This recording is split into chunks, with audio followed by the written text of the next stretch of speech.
तो मैं किशन कुमार मिश्रा आप सभी को हिंदी ज्ञान सागर चैनल में स्वागत करता हूं। तो हम लोगों का टॉपिक सर्वनाम था, जो कि पुरुषवाचक सर्वनाम के तीसरा भेद तक खत्म हो चुका था, और हम लोगों का निजवाचक सर्वनाम किसे कहते हैं इसके बारे में पढ़ना था। तो निजवाचक सर्वनाम को हम आज देखते हैं। जिन सर्वनाम शब्दों का प्रयोग वक्ता स्वयं के लिए करता है उसे निजवाचक सर्वनाम कहते हैं। इसमें कह रहा है जिन सर्वनाम शब्दों का प्रयोग वक्ता स्वयं के लिए कर रहा है। वक्ता किसके लिए कर रहा है? स्वयं के लिए कर रहा है, उसे हम लोग निजवाचक सर्वनाम कहते हैं। जैसे हमें, तुम, अपने, आप इत्यादि। जैसे मैं एक उदाहरण देखते हैं। आप सभी हमारे अपने हैं। आप सभी क्या है? हमारे अपने हैं। तो अपने क्या है? स्वयं। वक्ता स्वयं के लिए कर रहा है, इसलिए वह निजवाचक सर्वनाम कहते हैं। जैसे में देखिए, आप सभी हमारे अपने हैं, तो अपने हैं, तो वक्ता क्या है? सब अपने ओर आकर्षित कर रहे हैं, मतलब स्वयं के लिए कर रहा है, इसीलिए वह निजवाचक सर्वनाम हो जाएगा। ठीक है, अब आते हैं हम लोग निश्चयवाचक सर्वनाम किसे कहते हैं उस पे। ठीक है, निश्चयवाचक सर्वनाम को देखते हैं। जिस सर्वनाम से वक्ता के पास या दूर की किसी वस्तु के निश्चय का बोध होता है उसे निश्चयवाचक सर्वनाम कहते हैं। ये कह रहा है कि जिस सर्वनाम से वक्ता के पास और दूर की वस्तु का निश्चय होता है, जैसे में कोई भी वस्तु पास में हो या दूर में हो, वह निश्चय ही है, पास में है या दूर में है, उसी को हम निश्चयवाचक सर्वनाम कहते हैं। जैसे देख लेते हैं हम लोग, जैसे में यह, वह। अब एक उदाहरणार्थ देख लेते हैं। ठीक है, यह और वह पे एक उदाहरणार्थ देखते हैं। पास की वस्तु के लिए, जैसे में हम लोग पास की वस्तु के लिए एक जैसे देखते हैं। यह कोई नया काम नहीं है, पास के वस्तु के लिए।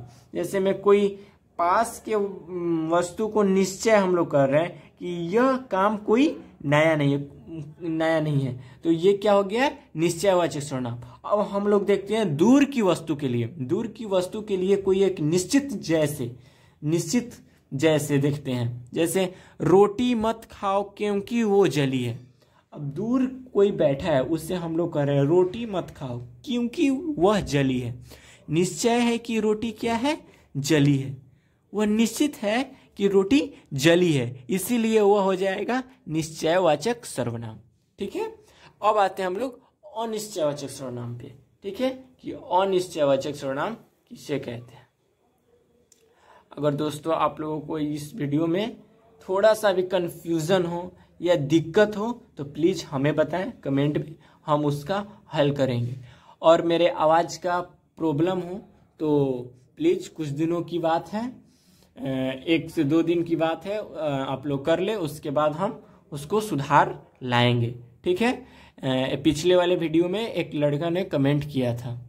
ठीक है, तो अब आइए हम लोग देखते हैं निश्चयवाचक सर्वनाम किसे कहते हैं।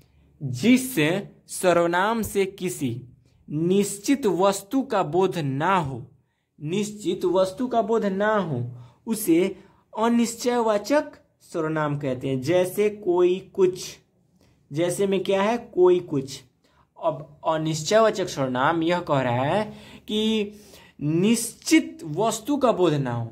जैसे में पहले क्या था कि वह निश्चित था कि वह वही है, कि निश्चित था कि वह रोटी जली है।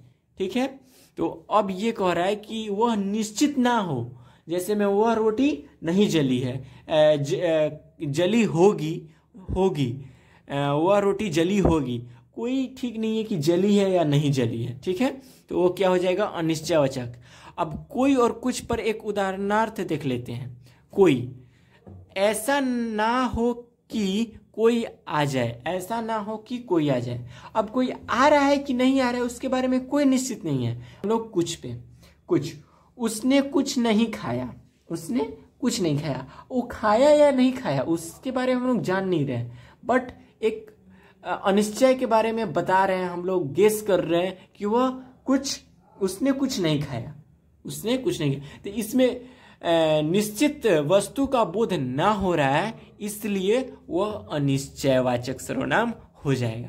ठीक है, तो अब हम लोग आते हैं संबंधवाचक सर्वनाम पे कि संबंधवाचक सर्वनाम किसे कहते हैं। ठीक है, आइए देखते हैं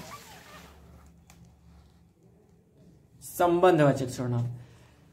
जिस सर्वनाम से वाक्य में किसी दूसरे सर्वनाम से संबंध स्थापित किया जाए उसे संबंधवाचक सर्वनाम कहते हैं। जैसे में जो, सो।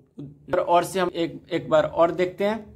जिस सर्वनाम से वाक्य में किसी दूसरे सर्वनाम से संबंध स्थापित किया जाए उसे संबंधवाचक सर्वनाम कहते हैं।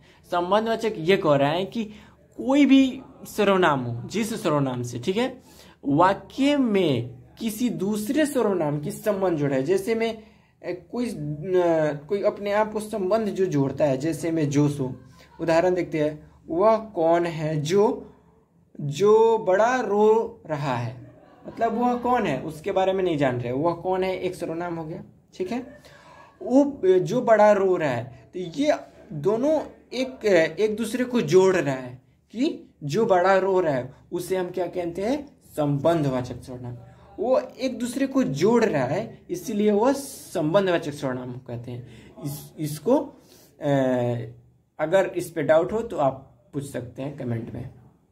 प्रश्नवाचक सर्वनाम किसे, अब आइए देखते हैं हम लोग प्रश्नवाचक सर्वनाम किसे कहते हैं। ठीक है, प्रश्नवाचक सर्वनाम प्रश्न करने के लिए जिन सर्वनामों का प्रयोग होता है उन्हें प्रश्नवाचक सर्वनाम कहते हैं। जैसे में कौन, क्या। जैसे में ये सिंपल है कि आप किसी से प्रश्न करते हैं, कोई भी चीज का जो प्रश्न किया जाता है उसी को हम लोग प्रश्नवाचक सर्वनाम कहते हैं। जैसे में कौन, क्या। उदाहरण देखते हैं, उदाहरणार्थ देखते हैं। कौन आता है, जैसे में आप अपने भाई या बहन से किसी से भी पूछते हैं कौन आ रहा है, कौन आया है, तुम क्या खा रहे हो, मतलब आप जो भी किसी से प्रश्न पूछते हैं उसी को हम लोग प्रश्नवाचक सर्वनाम कहते हैं। ठीक है, और एक स्टार मार्क है, उसको ध्यान से देखिएगा।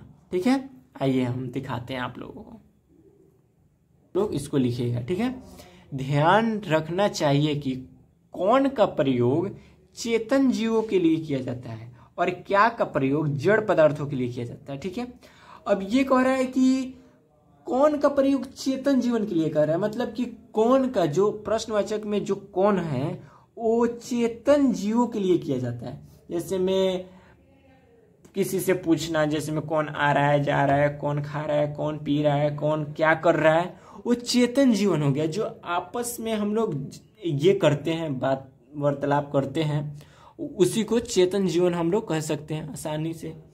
और क्या का प्रयोग जड़ पदार्थों के लिए होता है। कोई भी अगर आप बात बोलते हैं या किसी को बताते हैं, अगर वह क्या, मतलब कि क्या खा रहा है, क्या पी रहा है, उसका शुरुआत ही क्या से हो रहा है, उसी को हम लोग जड़ पदार्थ कहते हैं। तो आप लोग ध्यान में रखिएगा, ये ऑब्जेक्टिव क्वेश्चन में भी आ सकता है कि चेतन जीवन के लिए कौन सा सर्वनाम का प्रयोग करते हैं, तो कौन, और जड़ पदार्थों के लिए हम लोग कौन सा सर्वनाम का प्रयोग करते हैं, तो क्या। तो आप लोग इसको ऑब्जेक्टिव में भी ये पूछा जाता है, तो आप लोग इसको याद रखिएगा, ये मेन है। ठीक है, आप लोग नोट करके लिख लीजिए। तो धन्यवाद, आज का टॉपिक हम लोगों का खत्म होता है। तो फिर से हम लोग कल एक नया सा टॉपिक लेकर आएंगे। तो मैं बता दूं, इस वीडियो को लाने में कुछ देरी हो गई है, 1-2 दिन की, तो उसके लिए मैं माफ़ी मांगना चाह रहा हूँ, क्योंकि मेरे घर पे बहुत सारे लोग आए। तो प्लीज़ आप लोग अपना प्यार दुलार बनाए रखना। Bye bye.